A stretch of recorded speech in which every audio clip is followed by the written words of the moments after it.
Dominus vobiscum.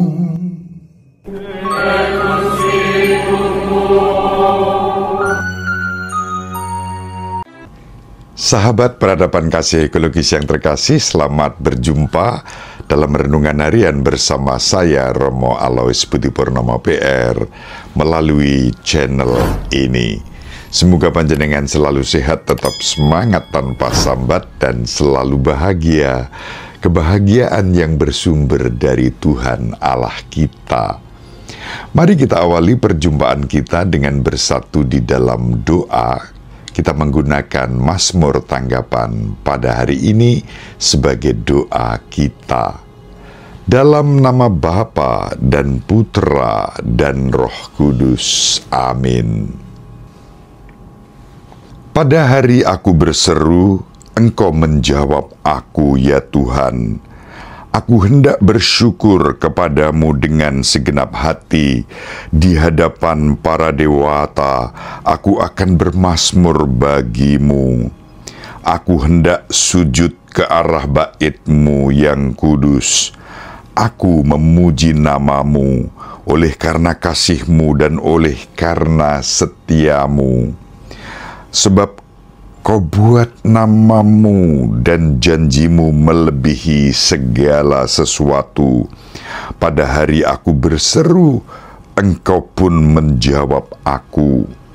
Engkau menambahkan kekuatan dalam jiwaku. Tuhan, tangan kananmu menyelamatkan daku. Engkau akan menyelesaikannya segalanya bagiku.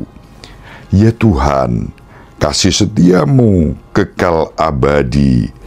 Janganlah Kau tinggalkan buatan tanganmu. Kemuliaan kepada Bapa dan Putra dan Roh Kudus, seperti pada permulaan, sekarang, selalu, dan sepanjang segala abad. Amin. Dalam nama Bapa dan Putra dan Roh Kudus. Amin. Sahabat peradaban kasih ekologis yang terkasih, kita baca Injil Matius bab 7 ayat 7 sampai 12.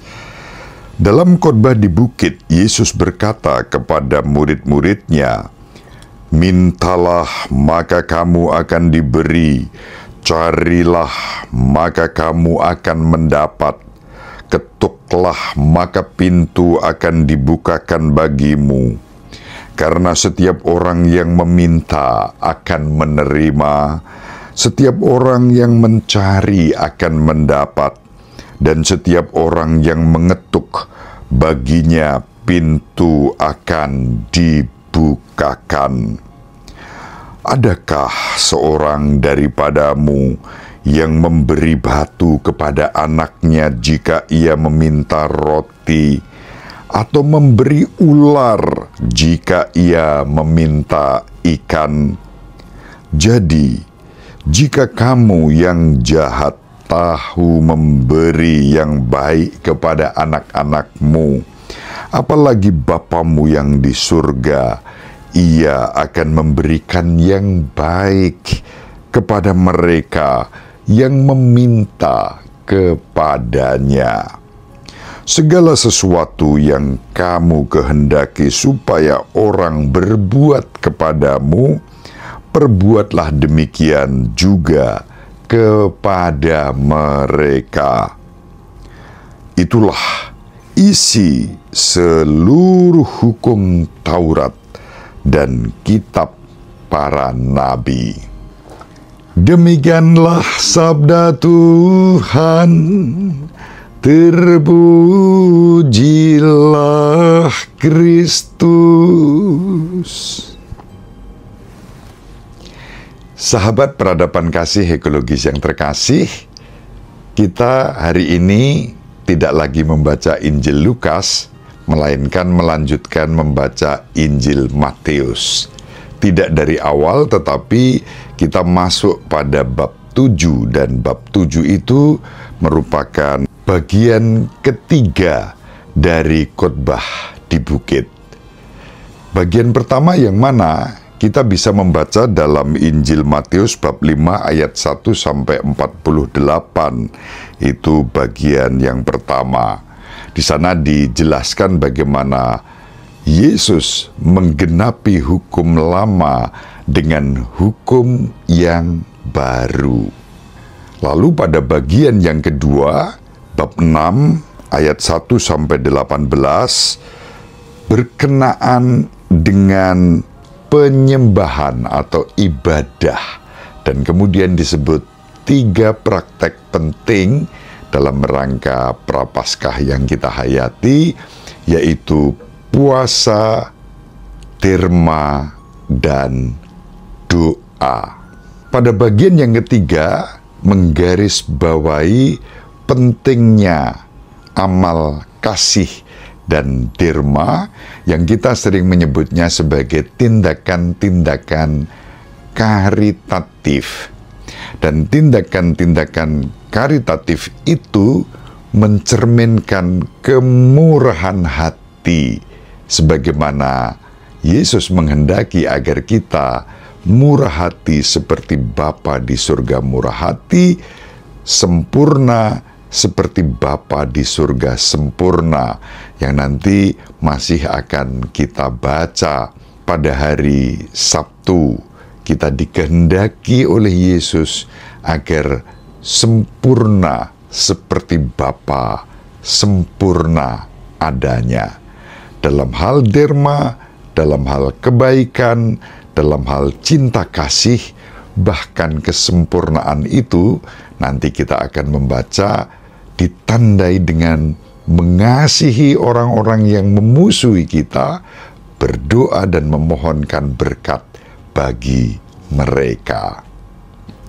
Sahabat peradaban kasih ekologis yang terkasih, inilah sesuatu yang kiranya menjadi perhatian kita pada hari ini, yaitu kita diajak untuk memiliki hati yang baik, yang murah hati, memberikan yang terbaik kepada orang lain yang membutuhkan perhatian kita.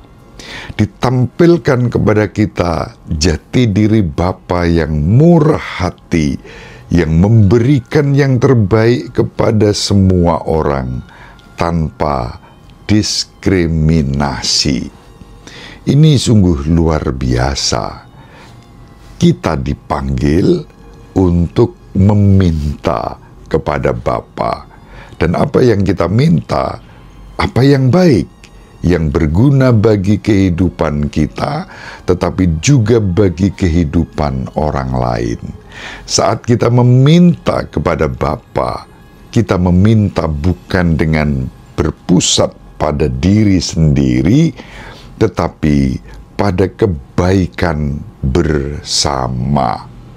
Apakah kita sudah meminta hal-hal yang baik itu dalam kehidupan kita untuk kebaikan bersama? Atau kerap kali justru kita terjebak pada egoisme. Kita meminta hanya apa yang kita butuhkan saja. Hari ini kita diingatkan agar kita berdoa dan meminta kebaikan, kebaikan untuk semua orang. Maka mari dalam renungan ini secara khusus hari ini kita mohon berkat agar dunia ini diberkati, peperangan segera dihentikan. Kita berdoa juga untuk bangsa kita yang sedang tidak baik-baik saja, agar seturut penyelenggaraan Tuhan sendiri, kebaikan demi kebaikan semakin dihadirkan di tengah-tengah kita. Pertobatan bukan hanya pertobatan secara personal, tetapi juga pertobatan sebagai bangsa yang bertuhan, yang berkemanusiaan, yang adil dan beradab, yang memperjuangkan persatuan, yang selalu mencari mufakat-mufakat melalui musyawarah yang terbaik.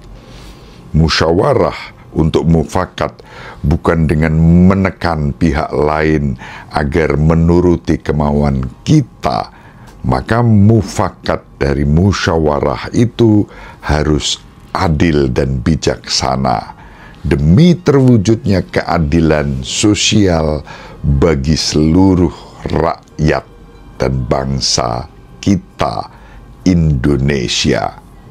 Kita persembahkan kepada Allah Bapa di surga agar kebaikan demi kebaikan dicurahkan untuk bangsa kita.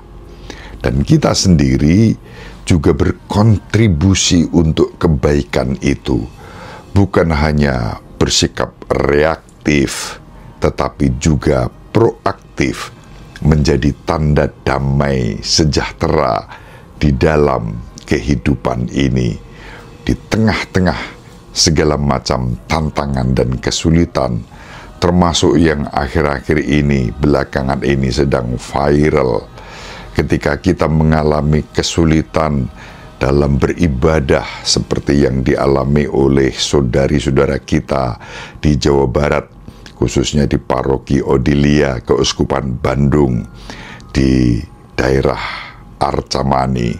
Apakah kita hanya mau menghujat dan menghujat? Tidak cukup.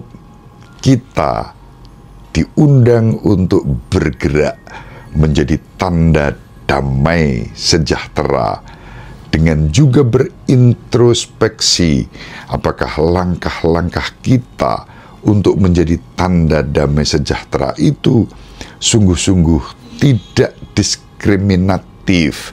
Di tengah-tengah kita, sekecil apapun diskriminasi itu akan menjadi sumber bencana di dalam kehidupan kita. Mari kita saling mendoakan agar kita menjadi tanda damai sejahtera dan Allah memberikan yang terbaik untuk bangsa kita melalui setiap kontribusi kebaikan yang kita persembahkan.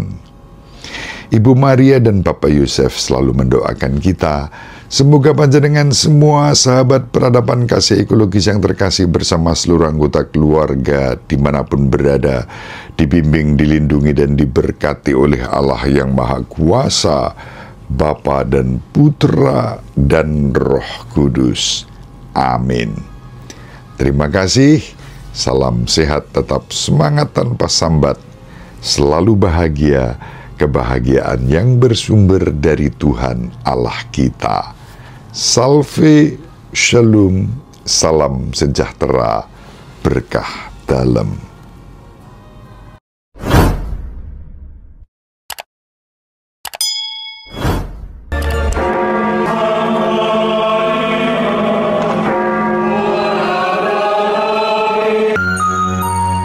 Sahabat peradaban kasih yang terkasih, sampai jumpa pada episode berikutnya. Terima kasih atas kebersamaan kita. Salam peradaban kasih ekologis. Berkah dalam.